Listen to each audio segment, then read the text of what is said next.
Welcome back to The Source. In 1985, a government listening post was shut down.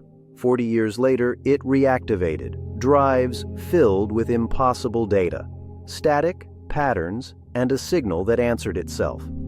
Tonight, we return to May 23rd, 2025, the day the Whisper Array woke up, and the night the sky became a mirror. Earlier that same year, physicists at the CUNY Advanced Science Research Center achieved something that had, until then, existed only in theory: a time mirror. By flipping the optical properties of a material faster than light could cross it, they made energy reverse direction, retracing its path backward in time.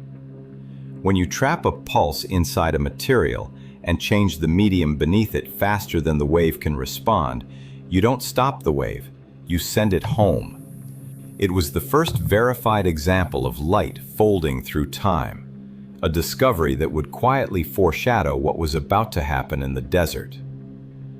We call it temporal recursion through electromagnetic echo retention, information orbiting through time until emitter and receiver become the same device. The array wasn't listening to space, it was listening to its own reflection. We think a 1985 transmission struck a transient plasma layer in the upper ionosphere, a charged boundary dense enough to behave like a natural metamaterial. For a few milliseconds, it reversed the wave's phase. Once inverted, that signal threaded back through the ionosphere until the array received it again, decades later. The atmospheric boundary is Earth's ionosphere, roughly 60 to 1,000 kilometers up. It already reflects and refracts radio waves. That's why shortwave signals can skip across continents. Metamaterials are engineered to control a wave's permittivity, epsilon, and permeability, mu.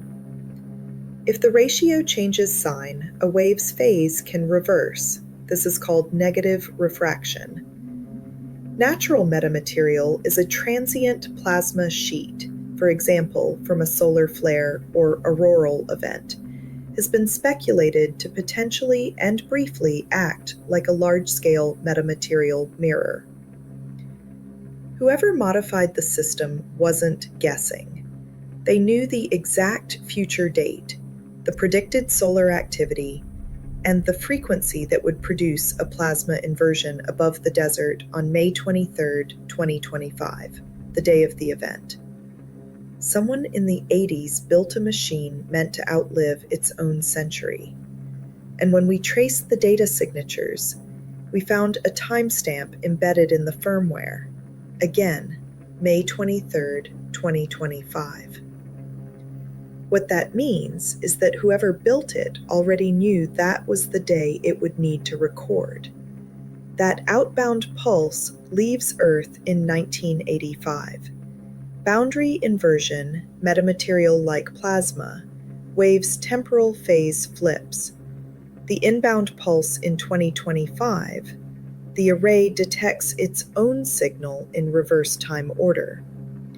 Once the 1985 signal inverts and returns, it sets up the closed causal loop. The returning energy interacts with 2025 electronics, creating temporal recursion, the echo retention the scientists working in this field have been studying. At 2:47 a.m., the ionosphere erupted in a sheet of charged plasma stretching across the southwest. The array's calibration pulse struck the layer.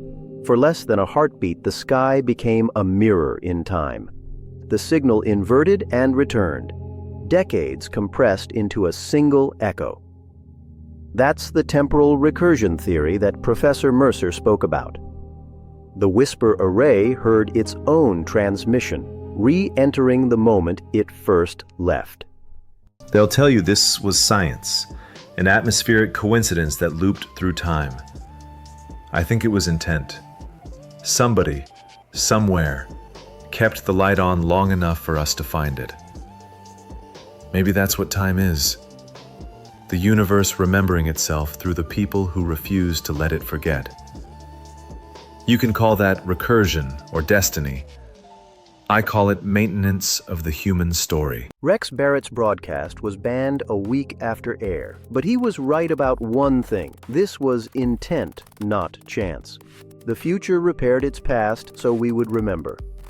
The signal's return was not clean. Embedded within the data were impossible records, events no one remembers, yet preserved in perfect detail. The panic that ensued recorded live about a bridge that never fell. A celebration of a Soviet rocket launch that never happened in our recorded history. A city that existed in two moments at once. One that we remember and another after a disaster. Physicists call it recursive echo degradation, the universe editing itself until only the stable cut remains. Amid 6 terabytes of data was a single voice. The signature was unmistakable. Elizabeth Marlowe, but 30 years older than the woman who started recording in 2025. Her future self speaking through the loop she created. Sometimes I hear it through the radio, like it's calling me by name. It's like my memories are being written down without me. Someone, something, is archiving us. If anyone hears this, tell them the array remembers. If it remembers me, then maybe it remembers you too. Every echo erased the one before it until stability was all that remained. Not a paradox, a preservation. Time remembering the version of humanity that pressed the record button. When the archives closed, one file refused deletion. It still broadcasts today, a heartbeat in data form. Next time, we'll follow that signal to its destination.